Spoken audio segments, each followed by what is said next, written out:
મારું 500 પાટણ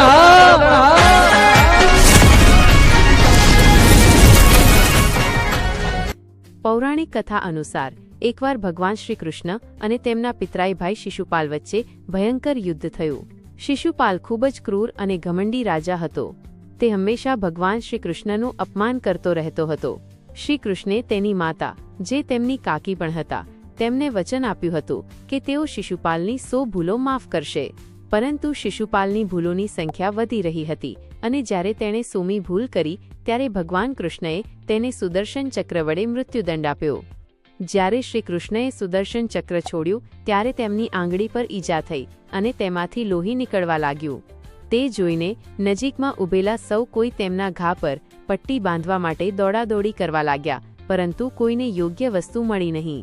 ત્યારે 5 પાંડવોની પત્ની અને શ્રીકૃષ્ણની પરમ ભક્ત દ્રૌપદીએ એક ક્ષણ પણ વિચાર્યા વગર પોતાના પહેરેલા સુંદર વસ્ત્રનો એક ટુકડો ફાડી નાખ્યો અને તેને શ્રીકૃષ્ણની આંગળી પર બાંધી દીધો। દ્રૌપદીના આ નિસ્વાર્થ પ્રેમ અને સ્નેહથી શ્રીકૃષ્ણ ખૂબ પ્રભાવિત થયા। તેમણે દ્રૌપદીને વચન આપ્યું કે તે હંમેશા તેમની રક્ષા કરશે અને તેમની દરેક મુશ્કેલીમાં મદદ કરશે। શ્રી કૃષ્ણે કહ્યું, જેમ તે મારી આંગળીનું રક્ષણ કર્યું છે તેમ હું તારું રક્ષણ કરીશ।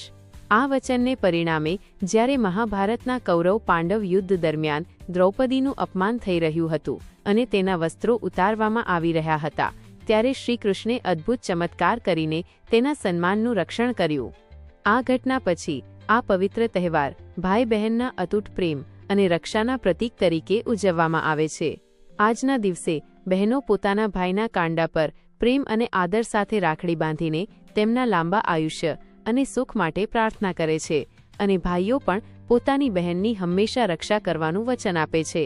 આ તહેવાર માત્ર એક દોરાનો તહેવાર નથી, પરંતુ તે સ્નેહ, વિશ્વાસ અને રક્ષાના સંબંધનું પ્રતીક છે। આ મારું 500 પાટણ